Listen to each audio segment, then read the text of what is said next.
ಅಂತಂದ್ರೆ ಮರಣಕರವಾದಂತ ಸಂಗತಿಗಳು ಅನೇಕ ನಮ್ಮ ಜೀವಿತದಲ್ಲಿ ನಷ್ಟವಾಗುವಂತ ರೀತಿಯಲ್ಲಿ, ನಮ್ಮ ಜೀವಿತದ ಲಾಭಗಳು ಏನಾಗಿದೆ ಎಲ್ಲವೂ ನಷ್ಟವಾಗುವಂತ ರೀತಿಯಲ್ಲಿ ಸಂಗತಿಗಳನ್ನು ನಾವು ಕಂಡಿವಿ.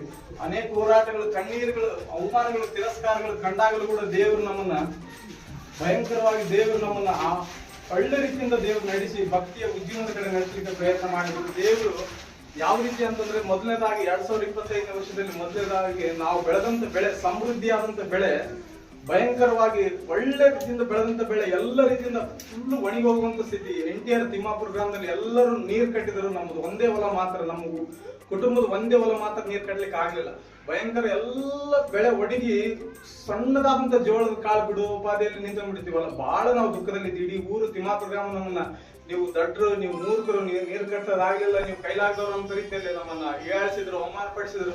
ದೇವರು ನಮ್ಮನ್ನ ಆ ದಿನಗಳಲ್ಲಿ ಯಾವ ರೀತಿಯಾಗಿ ಅದ್ಭುತ ಮಾಡಿದ್ರು ಅಂತಂದ್ರೆ, ಈ ಸಾಕು ನೀವು ಕೊಟ್ಟಂತ ಬರಗಾಲದಲ್ಲಿ 100ರಷ್ಟು ಬೆಳೆಯುವ ಉಪಾಧಿಯಲ್ಲಿ ದೇವರು ದೊಡ್ಡ ಅದ್ಭುತಗಳನ್ನು ಮಾಡಿದ್ರು. ನಾವು ನೀರು ಕಟ್ಟಲಿಲ್ಲಿದ್ರು ಕೂಡ ದೇವರು ನಾವು ನೀರು ಕಟ್ಟಿದಾಗ, ಪ್ರತಿ ವರ್ಷ ನೀರು ಕಟ್ಟಿದಾಗ, ಪ್ರತಿ ವರ್ಷ ಒಳ್ಳೆ ರೀತಿ ನೀರು ಮತ್ತು ಗೊಬ್ಬರ ಕಟ್ಟಿದಾಗ ಅಷ್ಟು ನಾವು ಬೆಳೆ ಕಾಣ್ಲಿಕ್ಕೆ ಆಗ್ಲಿಲ್ಲ. ಆ ರೀತಿಯಲ್ಲಿ ದೇವರು ನಮ್ಮ ಒಣಗಿದ ಬೆಳೆಗಳಲ್ಲಿ 103 ಫ್ಯಾಕ್ಟ್ರಿಗಳನ್ನ ದೇವರು ನಮ್ಗೆ ಅನುಗ್ರಹಿಸಿದ್ರು. ದೇವರು ನಮ್ಗೆ ಸ್ತೋತ್ರ ಉಂಟಾಗಲಿ. ದೇವರು ನಾವು ಪ್ರತಿ ವರ್ಷ ಹೊಲಕ್ಕೆ ನೀರು ಕಟ್ಟಿ ಗೊಬ್ಬರ ಹಾಕಿದ್ರೆ 70 ಚೀಲ, 80 ಚೀಲ, 85 ಚೀಲ ಅಷ್ಟೇ ಬೆಳಿತಿದ್ದೀವಿ. ನಾವು ನೀರು ಕಟ್ಲೇ ಇಲ್ಲ.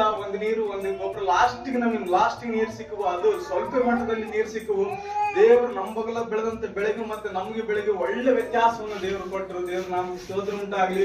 ಅದೇ ರೀತಿಯಾಗಿ ದೇವರು ನಮ್ಮ ವಿಷಯದಲ್ಲಿ ಮತ್ತೊಂದು ದೇವರು ಕಾರ್ಯ ಮಾಡಿದ್ರು. ನಮ್ಮ ಹೊಲಕ್ಕೆ ಗಂಗಾ ಕಲ್ಯಾಣ ಯೋಜನೆ ಅನ್ನುವಂತ ರೀತಿಯಲ್ಲಿ ಯೋಜನೆ ಸ್ಯಾಂಕ್ಷನ್ ಆದಾಗ, ಪಂಚಾಯತ್ ಅನ್ನುವಂತ ಸ್ಯಾಂಕ್ಷನ್ ಆದಾಗ ದೇವರು ಅನೇಕ ವಿಷಯಗಳಲ್ಲಿ ನನ್ನನ್ನು ಬಲಪಡಿಸಿ ನಡೆಸಿದ್ರು.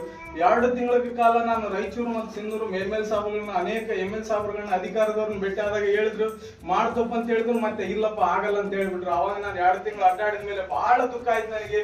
ನಾವು ಹೊಲದಲ್ಲಿ ಹೋಗಿ ತಿರುಗಿ ಕಣ್ಣೀರಿನಿಂದ ಮಣಕಲ್ಲೂರಿ ಪ್ರಾರ್ಥನೆ ಮಾಡಿದೆ.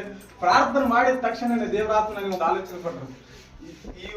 ಈಗಲೇ ನೀನು ಒಂದು ಹೊಸ ಕಾರ್ಯ ನಾನು ನೀನು ಮಾಡ್ತಾನಂತ ರೀತಿಯಲ್ಲಿ ದೇವರಾತ್ಮ ಆಲೋಚನೆ ಕೊಟ್ಟರು. ಆ ಕೊಟ್ಟ ತಕ್ಷಣನೇ ನಾನು ಮನೆಗೆ ಹೋದೆ. ಅಮ್ಮನಿಗೆ ಹೇಳಿದ್ರು, ನನಗೆ ಅಮ್ಮ ಬಂದು ಹೇಳಿದ್ರು, ರಾಯಚೂರಿದ್ದು ಫೋನ್ ಮಾಡಿದ್ರಂತಪ್ಪ ನಿನಗೆ ಅದೇನೋ ಇದು ಮಾಡ್ತಾರಂತ ನೋಡಂತಂದ್ರು. ತಿರುಗಿ ನಾನು ಹೋಗಿ ಬೇಕಾದಂತ ಅವ್ರು ಹೇಳಿದಂತ ವ್ಯಕ್ತಿಗಳ ನಾನು ಹೇಳಿದಾಗ ರಾಯಚೂರಿದ್ದು ಫೋನ್ ಮಾಡಿದ್ರಪ್ಪ, ಅವರು 5,000 ರೂಪಾಯಿ ಕೊಟ್ರೆ ನಿಮ್ ಕೆಲಸ ನಾವು ಮಾಡ್ಕೊಟ್ಬಿಡ್ತು ಅಂತ ಹೇಳಿದ್ರು. ನಮ್ ಗಂಗಾ ಕಲ್ಯಾಣ ಯೋಜನೆ ಬೇರೆಯವರು ಹೆಸರೈತಿ, ನಮ್ಮ ಮೇಲೆ ಹೆಸರೈತಿ ತಿಂದು ಅದನ್ನೆಲ್ಲ ಕ್ಲೋಸ್ ಮಾಡಿಬಿಟ್ಟಿದ್ರು. ಆ ಒಂದು ಯೋಜನೆ ಬೇರೆಯವರು ದುಡ್ಡು, ಬೇರೆ ಒಂದು ಬಜೆಟ್ ಅನ್ನ ನಮ್ಮ ಒಂದು ಯೋಜನೆಗೆ ಹಾಕಿ ದೇವ್ರು ಒಳ್ಳೆ ರೀತಿ ಕರೆಂಟ್ ಇಲ್ಲಾರ್ದಂತ ಒಂದು ಸ್ಥಿತಿಯಲ್ಲಿದ್ದಂತ ನಮ್ಮ ಹೊಲಕ್ಕೆ ದೇವ್ರು ಒಳ್ಳೆ ರೀತಿ ಕರೆಂಟ್ ಕೊಟ್ಟರು. 9 ವರ್ಷ 10 ವರ್ಷಗಳ ನಂತರ ದೇವ್ರು ನಮ್ಗೆ ಆಗದಿರುವಂತ ಕಾರ್ಯಗಳನ್ನ ದೇವ್ರು 2025ರಲ್ಲಿ ಆಗುವಂತ ದೇವ್ರು ಕೃಪೆ ಕೊಟ್ಟರು. ದೊಡ್ಡ ಸಾಕ್ಷಿಯನ್ನಾಗಿ ಅದನ್ನ ದೇವ್ರು ನಮ್ಮ ಜೊತೆಲಿ ದೊಡ್ಡ ಕಾರ್ಯಗಳನ್ನ ಮಾಡಿದ್ರು. ನಂತರದಲ್ಲಿ ದೇವ್ರು ಏನ್ ಮಾಡಿದ್ರಪ್ಪ ಅಂತಂದ್ರೆ